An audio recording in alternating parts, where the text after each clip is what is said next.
Hope for best of your health and iman. And today's topic is Pheophyta. We're gonna see the general account of Pheophyta today. Just हम देखेंगे कि कौन सी जो है वो कुछ करेक्टरिस्टिक्स हैं Pheophyta की, ठीक है। जनरल करेक्टरिस्टिक्स एंड कॉमन है वो ऑल जीनस में, तो वो वाली आज हमने बस करेक्टरिस्टिक्स हैं उन पर थोड़ी सी डिस्कशन कर लेंगे, तो फिर इजी हो जाएगा आपको नेक्स्ट जो आपने जीनस स्टडी करने ना उसके लिए फिर ये इजी हो जाता है कि आपको जनरल करेक्टरिस्टिक्स का पता हो, क्योंकि वो फिर ऑल जीनस में वो सेम होती हैं, जस्ट आप डिस्टिंक्ट करेक्टर्स उनके हाईलाइट कर लेते हैं।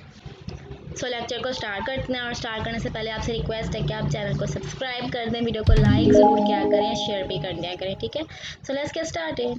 स्टूडेंट्स, जो आज का टॉपिक है वो Pheophyta की कुछ जनरल कैरेक्टरिस्टिक्स हैं, उस पर थोड़ी सी बात कर लेंगे आज। उसके बाद फिर नेक्स्ट इसकी एक्टोकार्पस और लैमिनेरिया जो स्पीशीज़ हैं, जीनस हैं, उनको डिस्कस करेंगे, ठीक है। तो Pheophyta की जो कुछ जनरल अकाउंट या उसकी कैरेक्टरिस्टिक्स हैं उसमें क्या है, the members of this division is commonly dated brown. क्या है, इनको क्या कहा जाता है कि ये ब्राउन एल्जी हैं। फियो मीन्स ब्राउन, फाइटा आपको बताया एल्जी, तो इस तरह से ये ब्राउन एल्जी हैं। बिकॉज क्यों होंगे, because dominant carotene and the fucoxanthin. क्या वजह है इनको ब्राउन कहा जाता है, क्योंकि इसमें फ्यूकोजेंथिन और डोमिनेटेड जो कैरोटीन है, कैरोटीन और फ्यूकोजेंथिन जो है वो ब्राउन कलर देते हैं इसको, इसकी प्लांट बॉडी को, इसलिए फिर इनको हम क्या कहते हैं कि ये ब्राउन एल्जी है या Pheophyta है, ठीक है। The brown algae are widely spread and with few exceptions all are marine. Wild spread हैं, बहुत ज़्यादा हर जगह ऑलमोस्ट ये मौजूद होती हैं, और इसमें जो मोस्टली केसेस हैं वो मेराइन एल्जी के हैं, ठीक है। सबसे ज़्यादा जो हैं वो मेराइन होती हैं, कुछ एक्सेप्शंस है, बाकी ये ज़्यादा मेराइन ही होती हैं। They grow attached with the roots with the shells with the coarser single algae. क्या है कि जौन सी दूसरी एल्जी हैं, कॉर्जर एल्जी मीन्स के जो और भी थिक स्ट्रक्चर वाली हैं या रॉक्स हैं या शेल्स हैं, तो इनके साथ ये अटैच्ड प्रेजेंट होती हैं, ठीक है। Such that the kelps, for example kelps जो है ये बहुत बड़ी एक एग्जांपल है ब्राउन एल्जी की, कैल्प्स, ठीक है। कैल्प्स में बहुत ज़्यादा ऐसी जो है वो वेराइटीज़ हैं ऑल जो ब्राउन एल्जी में, और ये काफ़ी ज़्यादा बड़ी तादाद में प्रेजेंट हैं। ओके, इन जनरल नॉर्मली क्या है, the brown algae is the flourishes order from the colder oceans, ठीक है। कोल्डर ओशंस में ये ज़्यादा ग्रो करती हैं, जो कोल्डर ओशन वाटर्स हैं, and on the rocky coast, और जहाँ पे पथरीले साहिल हैं, रॉकी कोस्ट हैं, वहाँ पे ये ज़्यादा प्रेजेंट हैं, ठीक है। जो रॉकी कोस्ट है वहाँ पे ये कौन सी जगह पे प्रेजेंट है, ये मोस्टली प्रेजेंट है attach in the intertidal littoral zone, यानी इंटरटाइडल और लिटोरल जोन हमने पढ़े हैं ओशंस के। आप और भी इनको डिटेल्स में जो है वो डिस्कस करेंगे, एमएससी लेवल पे भी काफ़ी ज़्यादा है। मीन्स के टाइडल एरिया जो है वहाँ पे, लिटोरल तो उसका सरफेस एरिया होता है वहाँ पे। So the members of the fucaceae जो है, ये फ्यूकेसी फैमिली, इसके जो मेम्बर्स हैं, एंड द लेमिनेरियल्स, यानी वही फ्यूकेसी और लेमिनेरियल्स के मेम्बर जो बहुत ज़्यादा इंटरटाइडल और लिटोरल जोन में प्रेजेंट हैं। They range from the minute disc to the small to 100 metre size. अब देखिए इसके साइज़ की range, small disc, minute disc means बहुत छोटी छोटी सी डिस्क की शक्ल भी हो सकती हैं, and also from to the thalli of the 100 metres, यानी थेलस का साइज इतना बड़ा भी हो सकता है कि वो 100 मीटर्स तक जा सके, and more in the length even more than 100 metres.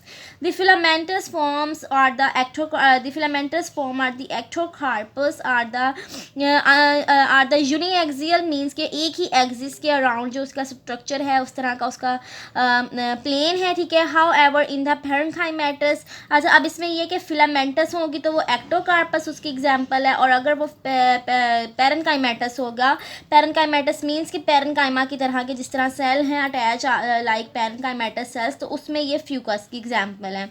And the plant body में बी डिफ्रेंशिएटेड, इनको डिफ्रेंशिएट किया जा सकता है इनटू ए होल्ड फास्ट, ठीक है। जो उसका डिफरेंट पार्ट्स हैं उनको क्या नेम दिए गए हैं, एक उसका होल्ड फास्ट है through which they are like these they have the roots, और they attached with the like the photosynthetic parts के साथ इस तरह से ये अटैच होते हैं, like which is attached to the substratum, and a long or the short types, second चीज़ उसकी जो है वो है उसके लॉन्ग और शॉर्ट टाइप, मीन्स उसकी स्टेम की तरह का structure, and the expanded leaf, और लास्ट वन उसका जो है वो एक्सपेंडेड लीफ का स्ट्रक्चर है। तो ये 3 पार्ट्स हैं मोस्ट इंपॉर्टेंट उसके थैलस की जो डिवीजन है, like that the photosynthetic parts and the reproductive organs. तो इस तरह से वो फोटोसिंथेटिक और रिप्रोडक्टिव ऑर्गन्स हैं, और इसके अलावा उसमें स्टाइप हैं, और उसके अलावा लास्ट जो है वो होल्ड फास्ट है जिसके साथ वो अटैच होता है सबस्ट्रेटम के साथ। ओके, नंबर 6 पे हम देख सकते हैं क्या चीज़ आएगी, the growth of the thallus is the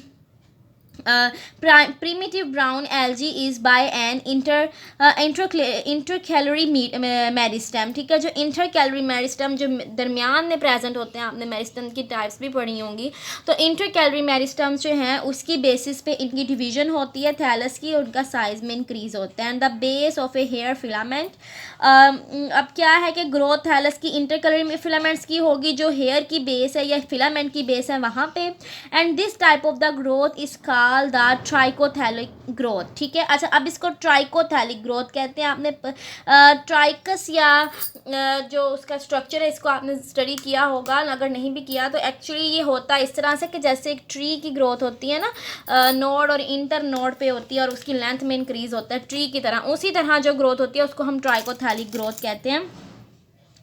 तो उस तरह की ग्रोथ जो है ये इसमें प्रेजेंट है। ठीक है, इसमें एक्टोकार्पस में मोस्टली ये प्रेजेंट है।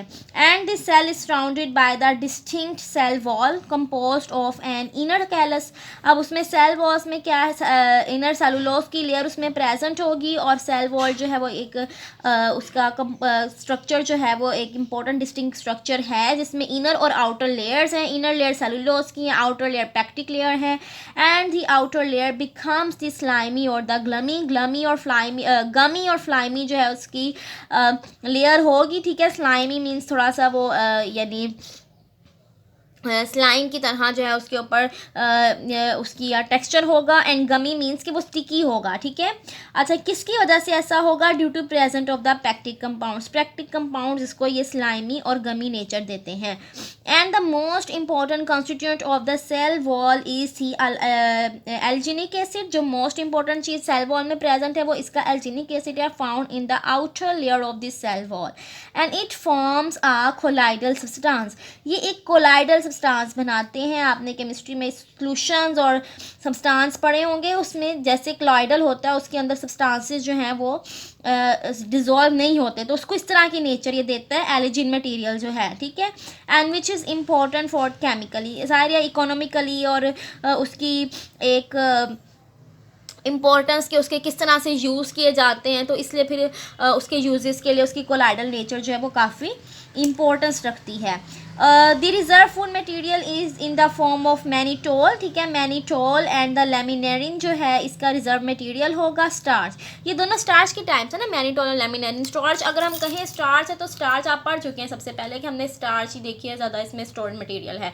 लेकिन अब स्टार्च की भी कुछ आगे टाइप्स हैं, जैसे डायटमिन हमने लास्ट पढ़ी थी डायटम्स में। ठीक है, बेसिलेरियोफाइटा में, तो इसी तरह अब इसमें यहाँ पे जो लेमिनेरिन और मैनीटोल स्टार्च हम पढ़ रहे हैं, तो हैं ये टाइप स्टार्च की ही, लेकिन जाहिर है हर कंपाउंड का डिफरेंट नेम होता है उसकी ब्रांचिंग की वजह से और उसके डिफरेंट स्ट्रक्चर्स की वजह से।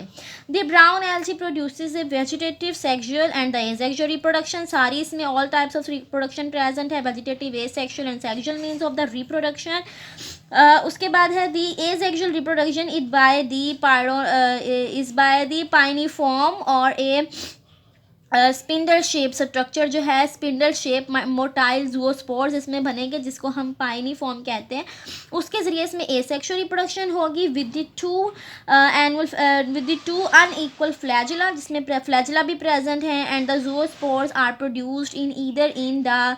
अब जूओस्पोर्स कहाँ पे प्रेजेंट हो सकते हैं, zoospores in the one celled molecular sporangia, एक यूनिलॉक्यूलर सिंगल सेल स्पोरेंजिया हो सकता है, उसमें भी बन सकते हैं जूओस्पोर, और इन मेनी सेल्स प्लोरिलोक्यूलर स्पोरेंजिया जो है उसमें भी। अभी डिफरेंट आ गई, अभी जब इसकी डिटेल पढ़ेंगे ना तो वो ये क्या इसमें मल्टी लोक्यूलर भी हो सकता है, सिंगल लोक्यूलर, यूनिलोक्यूलर जिसको हम कहते हैं सिंगल सेल, वो भी हो सकता है स्पोरेंजिया, और उसमें जूओस्पोर्स बन सकते हैं। ठीक है, और जूओस्पोर जो है वो उसमें अनइक्वल फ्लैजुला प्रेजेंट होंगे, और उसके अलावा और स्ट्रक्चर इसका पता चल जाएगा जब हम डिटेल में सेक्सुअल रिप्रोडक्शन पढ़ेंगे। ठीक है, and the sexual reproduction is ranges from the isogamous autogamous to the oogamous type, ज़ाहिर है इसमें बहुत एडवांस टाइप प्रेजेंट है, and through the an isogamy except in the fucales at the other members show either the isomorphic or the heteromorphic type of the alternation of generations. तो sexual reproduction की भी आगे type हैं कि वो iso to ओगैमी जो है वो रेंज उसमें पूरी चल रही है.